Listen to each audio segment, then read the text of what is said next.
Journalist community کو پیش آنے والے جو خطرات ہیں اس کے حوالے سے ان کا نظر ان کی گہری تھی اور ان کو حل کرنے کے حوالے سے وہ ہمیشہ بڑا پازیٹیولی جو ہے وہ بات کرتے ہیں.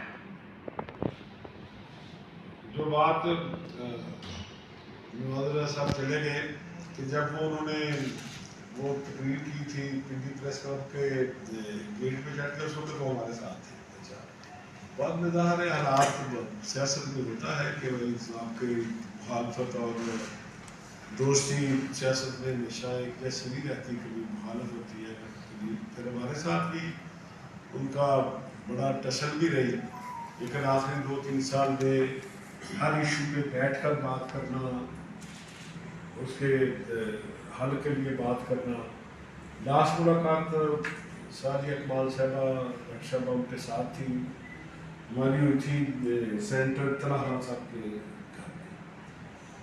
تو وہاں انہوں نے بڑے درد کے ساتھ جو آج جرنلسٹوں کو حالات درپیش ہے پریس فریڈم کے حوالے سے, شہری آزادیوں کے حوالے سے, انسانی حقوق کے حوالے سے, اور اس کے ساتھ ساتھ جرنلسٹ اور میڈیا ورکر کے معاشی حالات کے حوالے سے بڑی جذبہ گفتگو کی, اور اسی بات پر زور دیا کہ آپ اگر بلائیں گے تو ہم اکٹھے بیٹھ کر اس کے حل کے لیے کوئی نہ کوشش کرتے رہیں گے.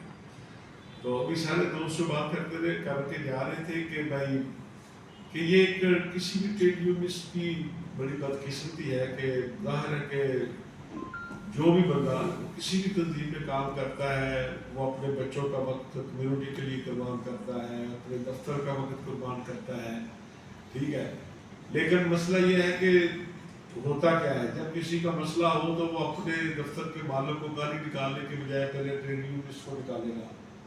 اپنے دفتر میں کسی چیز کا تقاضا نہیں کرے گا, لیکن ساری ذمہ داری پریس کلب اور ٹریڈ یونین کے کندھوں پہ ڈال دے گا. دیکھیں گی جو ہوا وہ ان کی وجہ سے ہوا اور اس کے ذمہ دار یہ لوگ ہیں. اور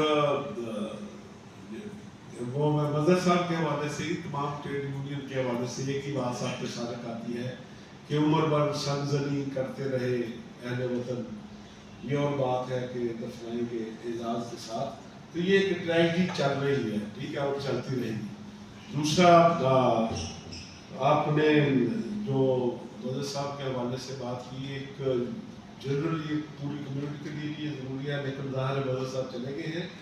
ہم کل یا پرسوں صاحب ہم بیٹھیں گے. جو ان کی فیملی کے اوپر کوئی احسان نہیں ہے, وہ ہمارا بھائی تھا, ان کے بچے ہمارے بچے ہیں, اور ان کی مکمل لک آفٹر کرنا ہماری ذمہ داری ہے, اور ہم ان شاء اللہ تعالیٰ اس ذمہ داری سے غافل نہیں ہوں گے. میں ایک مرتبہ پھر نیشنل پریس کلب اور پی ایف ورکر کو آج کی اس تقریب کے انعقاد پر بات دیتا ہوں. Thank you so much.